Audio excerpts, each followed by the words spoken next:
Hey everybody, my name is Aaron Sorensen. I'm the Vice President of Global Quality at doTERRA, and I'm excited to talk to you today about Cptg, Certified Pure Tested Grade, and what it means for doTERRA and why you should be informed about it and what it means for you and your teams. Now, one of the first questions that comes to mind for people is that we want to make sure you know first is, what is an essential oil?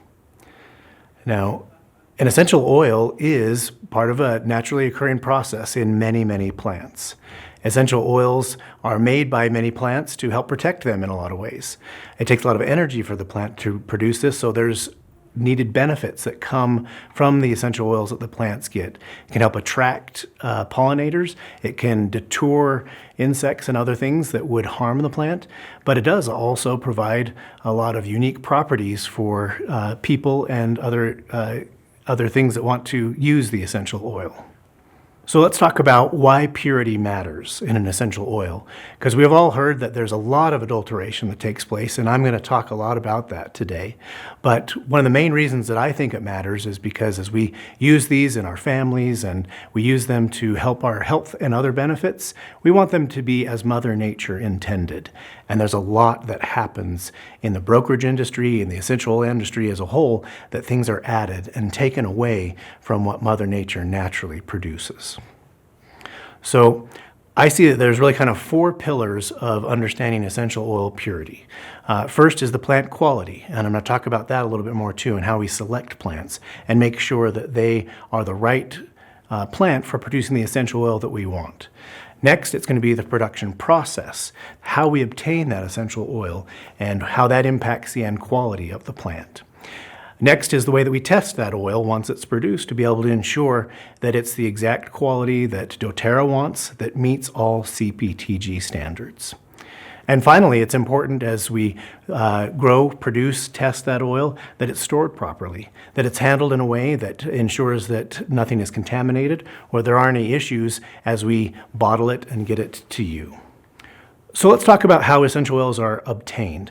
And this is the most traditional way. It's called steam distillation. And this process has been used for thousands of years to move the essential oil from the raw material and remove it from the plant so that we can use it.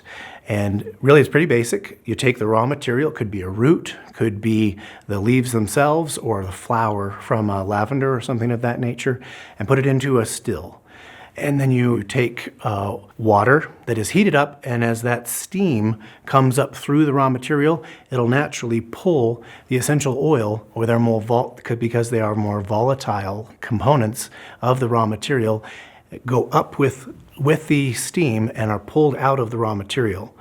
They then go into a condenser, or they go back from a gas state to a liquid state. And because the chemistry and the polarity of the water and the oil is very different, as it cools down and settles, naturally, most of the time, the oil is sitting on the top while the water is on the bottom. Pretty simple process, but this has been used for thousands of years and is still used today as the main way that we get essential oils. The next most common way that we obtain essential oils is through a process called expression, or being cold pressed. Now this almost exclusively applies to citrus oils, where we'll take the rind of the citrus fruit and it's pressed, and this happens in a variety of ways, but as you push on the rind, the physical force will push the oil out of the rind. And so it's not heated up, it's a little different, it's quite a bit different from the traditional steam distillation, but this is also a very common way that essential oils are obtained. So if you hear the term expression or cold pressing, that's what we're talking about, and it's usually associated with with citrus essential oils. Now, one final point that I wanted to talk about, and it's not technically an essential oil, but I'm sure everyone's heard a lot about extracts and different things like that. And there's a variety of ways to obtain an extract. And it could be done through CO2, through alcohol, through hexane. There's a variety of solvents that are used, and this solvent is run over the raw material, and that solvent then pulls the essential oil, along with other things, out of the raw material and then dried off, and what's left is this extract. Now you got to be careful. There's a lot of different ways to perform the extraction. Sometimes harmful chemicals could be used. It can be dangerous depending on the pressures involved with this extraction process. But certainly extraction is another way to obtain some of those natural raw materials, terpenes, essential oils from a variety of raw materials. Now, a minute ago, I talked about 4 pillars of some of the things that we pay attention to in the Cptg process. One of those was plant selection. And so I wanted to give a couple examples of why that's important.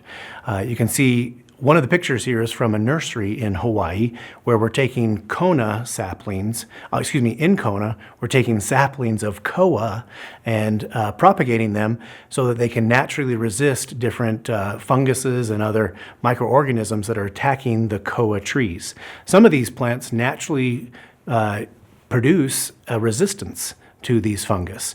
And as we find which saplings have that natural resistance, we'll then propagate those plants so that there's no chemicals need to be used and there's a natural resistance to fighting off different microorganisms.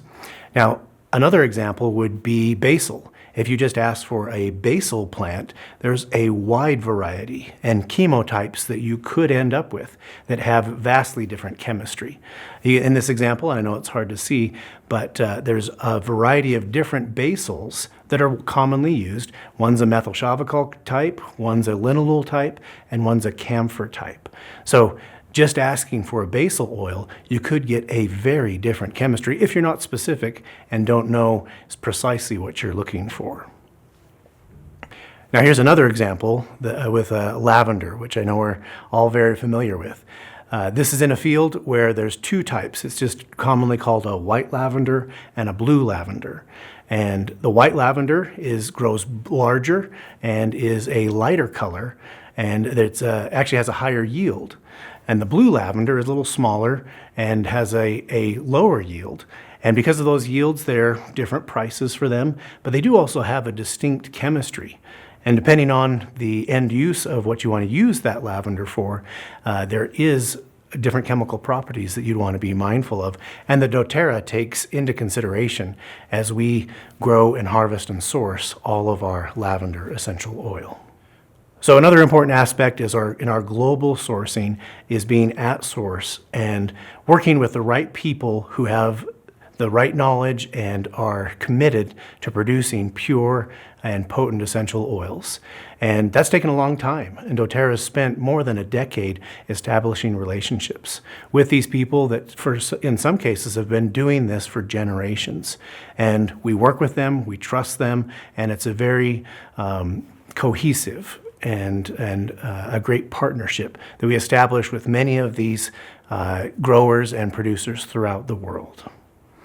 So that second pillar that I talked about is more focused on the production and the distillation. So again, how we obtain the essential oil. And that's an important part of getting the right quality of essential oil and ensuring that it meets all of our needs and is Cptg. And there's still a variety of ways that this happens. There can be the most sophisticated, where it's almost entirely automated in more first world countries, even down to where there's a lot of individual stills that use even fire to continue to heat. Now, when done properly, either one can produce the right quality of essential oil. But it still is fascinating to me that we can do things the same way, but as technology continues, we can also maintain that high quality essential oil that we're looking for. So let's talk about, and we'll get into the testing side here. And this also brings in a little bit of how ensuring the proper storage. So let's talk about contamination. Now, contamination is different than adulteration. Contamination just happens when there's an accident. Something unintentional takes place, whether it's something got into the still that shouldn't have been there, something was in the container that was used, or oftentimes it's lack of knowledge about the type of container that should be used with essential oils. Like if you use a traditional water bottle or a soda bottle, those are low density polyethylene, and the essential oil will leach the plastic out of that and it'll be in the oil. And that's a very dangerous and toxic contamination, which we take great lengths to ensure that doesn't happen. There's also different things that naturally occur in the oil, whether it's sediment or different waxes and things like that, that can be removed. We would still consider it a contaminant, but we can remove it and ensure that it's still a high quality oil. Now, let's get into one of the main things that a lot of people want to talk about, and that's adulteration. Now, this is absolutely done on purpose, and there is a lot of motivation. It's entirely financially motivated to adulterate an essential oil. And really, that's adding things to an essential oil to increase the yield, to doctor or change the chemistry of that oil, and it does produce an essential oil that you can make a lot of money of if you try and sell it as a unadulterated essential oil. And this happens very, very commonly in the industry. So let's talk a little bit more about adulteration and talk about the ways that adulteration commonly takes place in the industry. And I'll touch on 4 of them, but there are many, many more. And it continues to get more and more creative. So one of the first ones is to simply add a carrier oil or vegetable oil.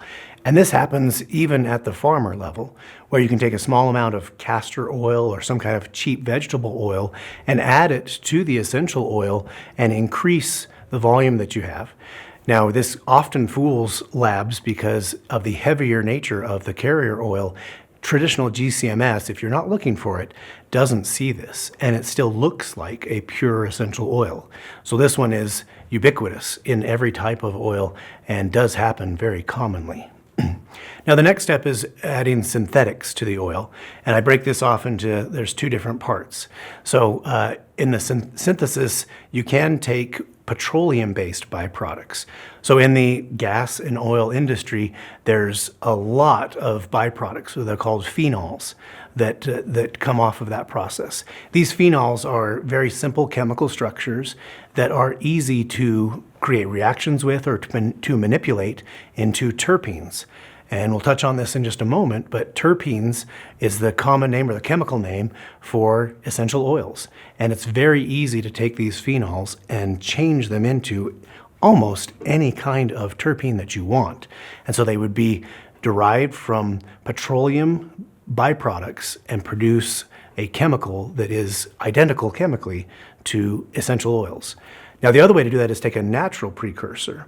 And one of the most common examples of that is the production of paper.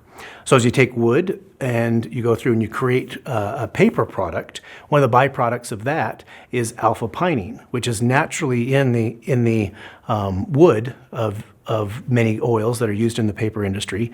And you can take that alpha-pinene and use it as is, but also you can, and add it to oils, but you can also change that and make any type of chemical, most any type of chemical you would like, any kind of terpene, and add that to an essential oil.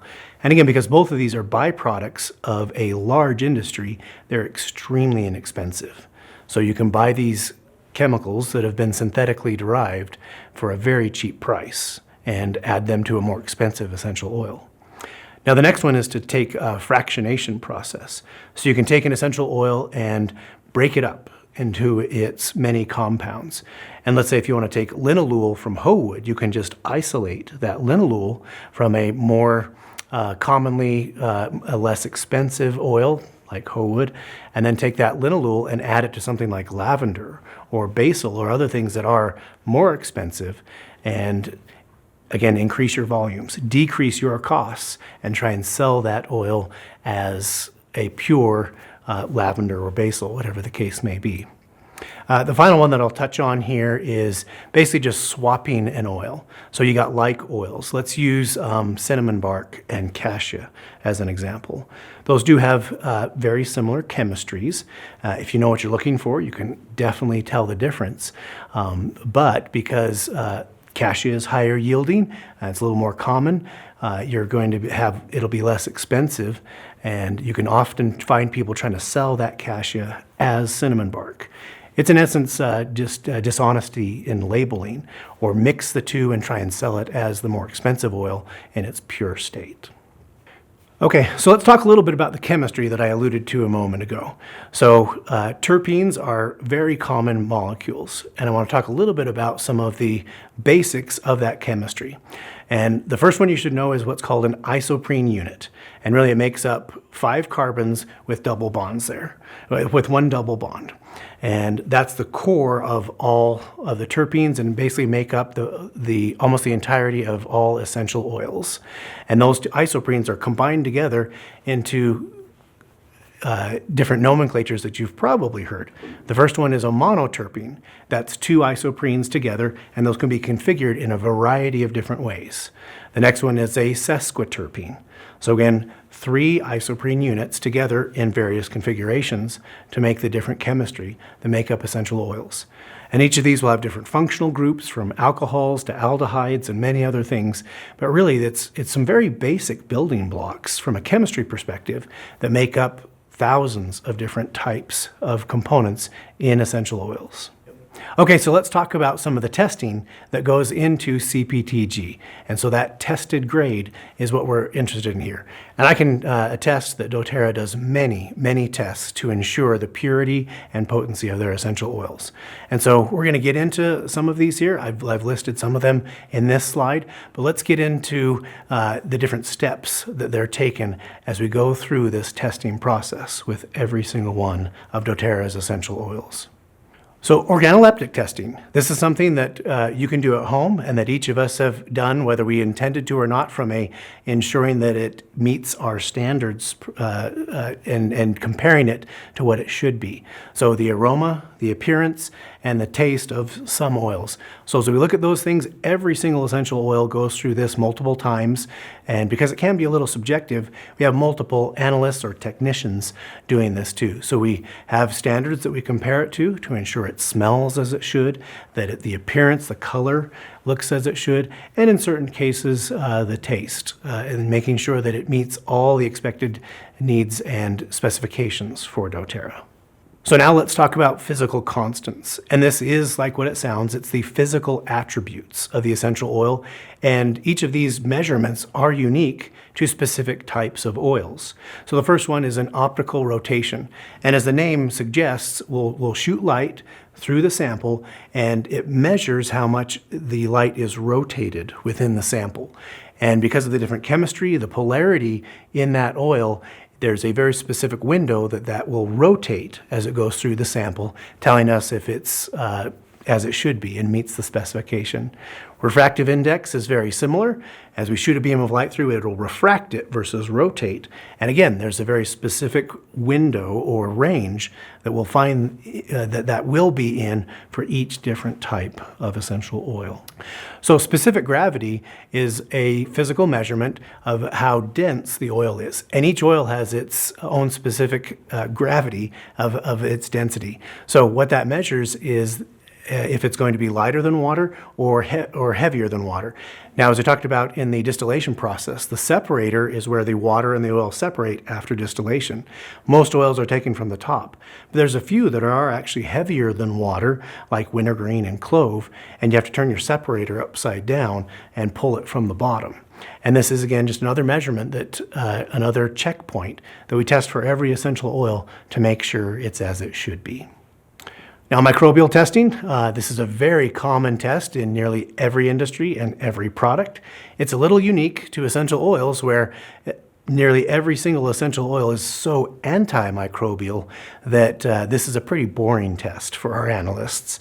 We do still go through it because it's required by many regulations, and we'll plate the essential oil and even inoculate it with various microorganisms to ensure that it's safe and free from anything harmful. We do thousands and thousands of these, and usually there's no result. There's no microgrowth with the essential oils. All right, so let's talk about something a little more unique. So carbon-14 testing. And so this is carbon dating. It's used a lot in geology and also looking back at trying to date different ancient objects. It's that same test. And the reason this is helpful, I talked about how sometimes you can take byproducts of the petroleum industry and turn those into different terpenes that will be added to essential oils, well, those the carbons within that structure still has a carbon date that would date back millions of years. So we can do if there's tests like GCMS or LCMS that don't tell us if it has been petroleum-based derived, this is a test that can do that. It's very helpful in wintergreen in the methyl salicylate, but it's a tool we employ to ensure that nothing from the petroleum-based products has been added to essential oils. All right, so the next one on our list is LCMS, or liquid chromatography mass spectrometry. And so liquid chromatography is part of a process where the sample itself will stay in its liquid state. It's helpful for more solid items, heavier components, and we use this tool for looking at different carrier oils. It can be used for adulteration detection, looking at contaminants that we see, but also there's a few extracts that doTERRA uses where they're heavier and just naturally, they don't naturally volatilize. And this piece of equipment is helpful in testing the components within those more heavy and dense compounds. All right, the next one on our list of equipment, and this is another mass spec item, is ICP-MS, so inductively coupled plasma mass spectrometry. And this is used almost primarily for looking at heavy metal content. We can also use it with different products for looking at vitamins and minerals or different things of that nature, but we do use it mostly as a contaminant test to ensure that there hasn't been any heavy metal contamination within the oil or within other products. All right, the next one is FTIR, Fluoro Transfer Infrared Spectroscopy. And this is used really as a fingerprint, or it's a way to gauge similarity between samples. And so this is done as an ID test or an identification test with each of our oils to ensure it's consistent with previous batches and with the standard. It really kind of create a graph that's unique to that oil and its chemistry and its physical properties. And it's one way for us to be able to see how similar it is from batch to batch. Okay, so let's talk about probably the most familiar piece of equipment that we use when talking about essential oils. So GCMS, gas chromatography mass spectrometry. Now, gas chromatography is almost perfectly designed to test essential oils because essential oils are so volatile and so they become a gas, and that's exactly what gas chromatography mass spectrometry is designed to test for. So the gas chromatography side of GC is really basically a big oven that has a column or a big tube running through it. Now what you do is you inject the sample, a very small amount of the sample, and a carrier gas pushes it through this column, and because of its chemical properties, its nature, its polarity, the lighter, more aerodynamic compounds move through this column faster. And then there's heavier compounds that will go slower. So the lighter compounds will come out first from the column, while the heavier compounds stay at the end, and they naturally separates out within the gas chromatography section of GCMS. Now the second half is mass spectrometry. So after the components go through and they're separated in the GC part, they come through and are ionized, or they're hit by different ions and split apart, and their masses are weighed, and you can tell from the mass of it, it tells a lot about the chemistry that's in there too. So in the detection side is the MS side there. So you put these two together where you separate out, and by the time it takes these compounds to come through, tells you a lot about the compound, and also from its ionization, the way its fragmentation patterns, and the way that the detector sees it, you put these two things together and it gives you a very clear picture of the compound, and you can identify thousands of individual compounds using GCMS. It's an extremely useful tool in testing essential oils. So let's bring testing back into this adulteration detection. And so because of the very sensitive nature of GCMS, you can see extremely minor compounds, parts per million, even in some cases parts per billion. And if you know what to look for, if you're experienced chemists like doTERRA has, you can see if anything's been added to the essential oil by looking at these very minor compounds. Now during the synthesis process, it's never completely pure, and there's synthetic markers that are produced. That's what we look for, is one means of being able to detect adulteration. This is an example of a lavender where an extremely minor compound that most labs that are unfamiliar with how to detect adulteration would just look over as a minor compound of no particular interest. But over our years of experience in studying adulteration, we know that the presence of this compound clearly indicates that things have been added to it, that it has been adulterated. So let's look at a typical GCMS report. And so you'll see there's what's called a chromatogram on there, and it'll show you all the peaks. Every time there's a peak on there, that's when something had come through the column, hit the detector, and the more area or the larger space within that spike tells you how much of that individual component there is. Now again, by the time when it comes out, and by a few other things on the detector side, we can also tell exactly what that compound is. So it gives us a good idea of how much is in there and what it is. And this is a condensed version of that report. This just shows the top 60 compounds. And again, looking at adulteration here, we can tell that because of some of the components that are there, this is a lavandin, not a lavender, as it was purported to be. So one of the main things I hope that you've gathered from our talk today is that Cptg is many, many things. It's not just testing, it's not just being at source, it's not just knowing what plants to pick, it's all of those things. And Cptg is continually evolving as we at doTERRA continue to investigate and research and better understand these essential oils. We're continually improving the way that we do things and adding new things to the way that we ensure our products are pure and that everything we test meets your needs and are what doTERRA would have them be. I want to thank everybody for joining me today, and it's been fun talking to you about some of the things that I get to do every day with my teams, and I can't tell you enough how much I enjoy working with doTERRA and their commitment to providing pure essential oils to the world. Thank you.